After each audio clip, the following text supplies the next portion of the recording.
Hey everyone, welcome back to our channel. Today, we're tackling a super useful feature in Smartsheet: how to link cells in the 2025 version.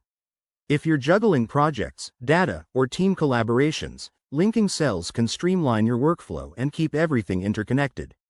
Let's dive right in. First off, what's Smartsheet?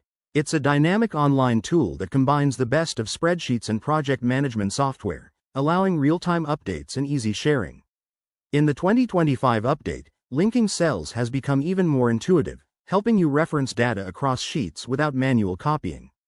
To get started, open your Smartsheet workspace and navigate to the sheet where you want to create the link. Select the cell you'll be linking from. That's your source cell. Now, head to the formula bar or right-click the cell and choose Insert Link from the Options menu. This is a new addition in 2025 that makes things faster.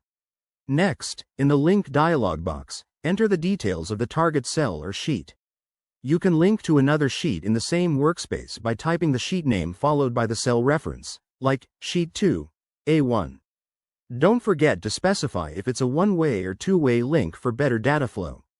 Hit Enter, and Smartsheet will automatically create the connection. One common hiccup is permission issues. Make sure you have edit access to both sheets. Also, test your link by updating the source cell and checking if the target reflects the changes. Pro tip: use this for dashboards or reports to keep your data live and accurate. There you have it. Linking cells in Smartsheet 2025 is a game changer for efficiency. Give it a try in your next project and let us know in the comments how it goes. If you found this helpful, smash that like button and subscribe for more tech tips. Thanks for watching, and see you in the next video.